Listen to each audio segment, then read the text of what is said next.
Hello everyone and welcome back to another video of Social Science Mantra. In last video we started the section 1 of chapter Print Culture and Modern World. In this video let's start the section 2.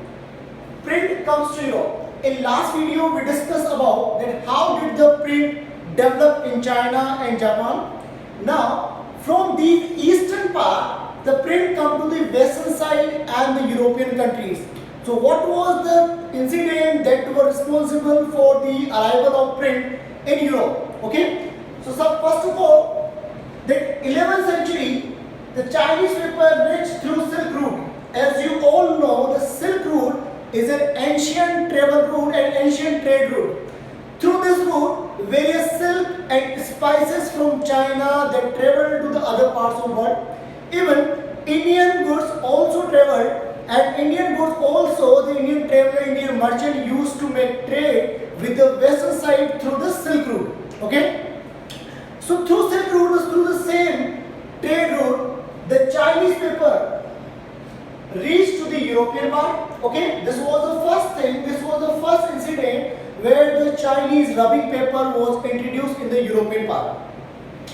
In 1295, Marco Polo, who was an Italian traveler, a great explorer, also we can say, he returned to Italy after many years of exploration in China. Okay, this was bookish language. So he was, being an Italian traveler, traveled to China, and not only he bring with him the lot of memories from China, but also he brought the print technology. What was the print technology popular in China? Hand printing and wood block printing system. The same printing and same printing technique he brought into Italy. So from China, this wood block printing technology came to Italy, and from Italy it spread to other parts of Europe. So in European countries, this printing technique and print culture started from Italy, then it spread to the other parts of Europe. Okay. Now there were the two type of editions. Luxury editions were written on vellum. Vellum means it's a parchment of animal skin. It means animal skin was used to write on. As they already discussed in earlier part, in China the rubbing paper was used. So for the luxury edition means aristocrat class, okay, the rich monarchy and the rich people, elite group, they use this vellum as a printing information, as a printing exchange. Okay, whatever the information that got exchanged between them, among them, in the form of print, they use the vellum or animal skin, the parchment made up of animal skin. It can be asked in 1 mark question. Okay, so here we discuss 2 1-mark question. One is who brought the printing techniques in Europe, especially in Italy? Marco Polo. Okay, the second one is what was the luxury edition made up of? They made up of vellum, animal parchment.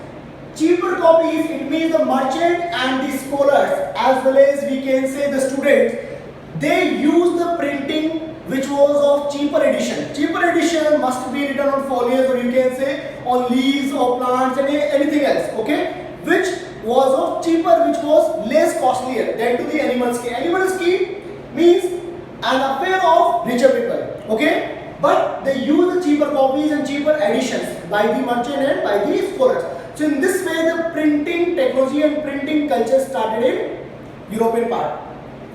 From there we can understand that as more the people will start using the print, demand automatically will increase, the people will making more and more demand.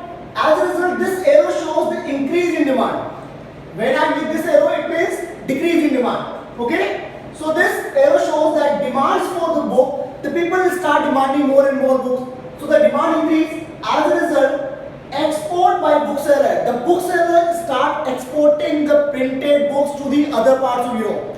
Not only in Italy, it do not remain confined only Italian part, but it started to export to all parts of Europe. So from there the export start. As the demand increased, export also started. Export expanded. As a result, many places book fairs were held. Okay, it means this was the starting of the printing. The people were excited. The people were curious. Everyone wanted to know what is the printed books. Okay, there was a curiosity about those printed books, because the first time the people were looking at it, the people has got that, oh, that's a book. Okay, so this was a curiosity over there. Even the handwritten manuscript, because the machinery, as I already told you, the printing techniques, printing machinery came later on in later centuries, in 18th or 19th centuries. Okay, so handwritten manuscript expanded. More and more handwritten manuscripts were ordered to make, and this was the reason that one bookseller had more than 50 scribes. Now the question is asked, who were scribes? Scribes were the skilled writers. Okay, skilled writer, those who have the knowledge of calligraphy. Calligraphy, I told you in the last video, the art of writing. Okay, beautify the language, beautify the writing. Okay, that's technique, that's art is known as calligraphy. So scribes were the expert in writing. Those who were expert in manual writing, they were scribes. And these scribes, this is also one more question, who are scribes? Okay, so these scribes, number of scribes were also increased. It means one bookseller engaged more than 50 scribes. Okay, so this was the starting and the development taking place in European part. Let's discuss about as more the culture of handwritten manuscript increased, it brought with this some certain drawbacks also, or we can say limitations or shortcomings. So it is 3-mark question. It is asked actually in board exam. It has been asked so many times in board exam. What are the limitations? What are the shortcomings or drawbacks of handwritten manuscripts? Okay. So first one is copying was expensive. It means just to make a copy of some content, it was expensive, as it was costly affair. The printing techniques were not prevalent at time. Okay, machinery was not available. So just writing with the hands, it was a costly affair. Laborious, lot of hard work they have to put in. Time consuming. Okay, it means one book took 1 year, more than 1 year. One book preparation, if all the people engaged, then only they are capable to make only one book. So it was time consuming, it was expensive, laborious as well. Okay, the second one you can write about, they were fragile. They were fragile, it means they can easily be bricked, they can easily be damaged. Okay, so they were fragile because the paper, the whatever the thing they used for writing, it was not having the durability. So we can say they were fragile, they were awkward to handle. Okay, as I said, they can easily be damaged, so it was awkward to handle. And the third you can write, then it could not be carried around easily, one place to another place. You cannot roll a paper, a large paper, you cannot roll and you cannot carry it in your hands. Just like today we are having a book, it is a pocket size book also, it is a smaller size. Okay, so book size is easily can be carried to any part of the world that we can carry today. But in that time, we are talking about 11th, 12th century, 15th century, at that time, it was not an easy task to carry the books, the printed books in hands, especially the manuscript, which was large paper on which it was written. So student, this is a very important question. We discussed few questions here. One was, who brought the printing techniques? In century, Silk Route is also important. From Italy reached to the other parts of Europe, what was the luxury editions? And what were the limitations or shortcomings of manuscripts? Okay, let's move on to the next part. So by 15th century, wood block printing, as we just discussed, the handwritten manuscripts become popular in Europe also. Along with the various achievements, it has certain drawbacks or limitations. Okay, but in European parts, by 15th century, this print technique becomes so popular that wood block printing was widely used. This was a Chinese technique that came to Europe now and start using widely to print textile, not only the printed books, magazines, newspaper, but the textile on cloth. The printing had started, placards, religious pictures. So in religion also the printed pamphlets were started to be used. Okay, so printing from one area to other spheres of life, it get diversified. Okay, that simply we can say the print got diversified. Okay, so revolution in print, if I say that print get turned into a revolution. In European part, the printing technique, because of this wood block printing becoming so popular, being widely used. As a result, we can call it as revolution get started in Europe for the printed things. Okay, and the credit goes to this man, Johann Gutenberg. Okay, very important question we are going to discuss. It come in exam for 5 marks, so please listen carefully. That role of Johann Gutenberg or revolution in print, that how did a print revolution came to Europe and what was the role of Johann Gutenberg in that printing revolution. Okay, so this start at Strasbourg, Germany, where the Johann Gutenberg made the first non-printing press. The first non-printing press in 1430 was made by Johann Gutenberg. One more question. Okay, so Johann Gutenberg developed the first non-printing press in 1430s. Okay, so this way started the print culture to the next level. Okay, printed books to the next level by introducing the printing press.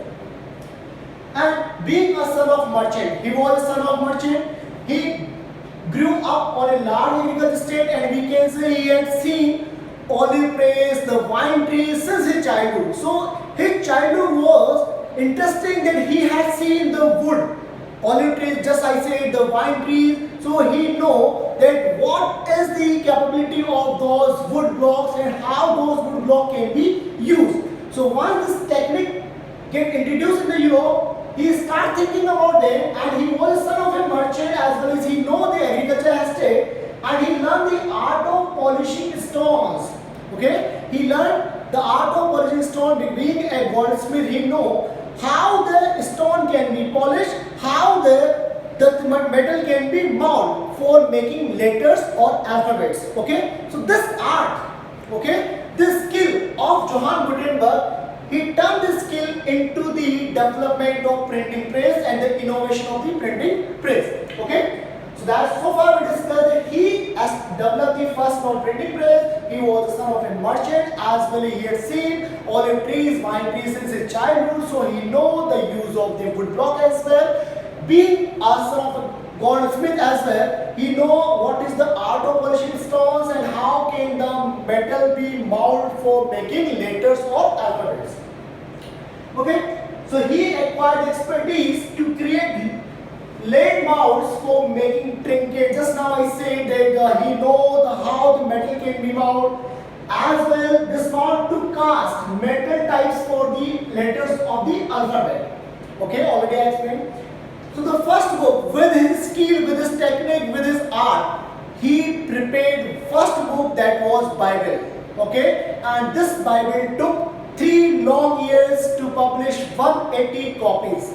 So this was the way, this way the printing got started in European part. And first book, which again one more question, the first book that was prepared was Bible by Johann Gutenberg. 180 copies was made. It took 3 long years. Okay, so student, this was if the question asked for 5 marks, this is all the points that you have to write in the role of Johann Gutenberg. Okay, these are the all points, and write them in complete sentences. Appearance and layout. Whatever the printed book that came after that were published with the help of this printing press, if we look at the layout of those printed books, it was similar. Their appearance was also similar to the handwritten manuscripts. It was shocking that whatever the books that were written earlier, it was written by hands. Now whatever the books they published with the help of this printing press, it also looks similar. Okay, so appearance and layout, it was similar to handwritten manuscript. And now these printed books, they were illuminated. Somehow they start making them decorative. Okay, so the people get more interest in those books. Okay, so illuminated by hand with foliage. Foliage means plant leaves. Okay, with foliage, and we can say illustration. The pictures were also made. It means the pictorial pages were added into those books so that the public get some interest in those books to read. They wanted to read. If they want to read, they should get something good. For richer person, yes. For the rich person, for every book, on the border side, this space was left blank. You can see this space was left blank, and this space was left blank because here they can make any drawing, whatever they want, they can draw here. Okay, that is why this space was left blank.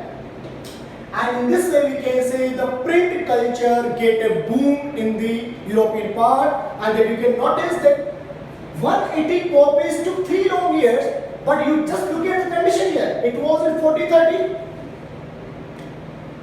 He developed the first printing press. By 1450 to 1550, it means 15th century, 16th century, this number would increase. In 15th century, 1450, there were 20 million copies. They convert to the 200 million copies in 1550. It means you can see the development. You can see the progress of print in European part. And when everyone start using the printing press, this convert into a boom, this convert into the print revolution. Okay, so the revolution got started in European part. I hope you have understood the today's part. This is the end of section 2. We have completed section 2. Okay, in next video we will start section 3. So student, please make the notes of whatever the information that I have shared with you.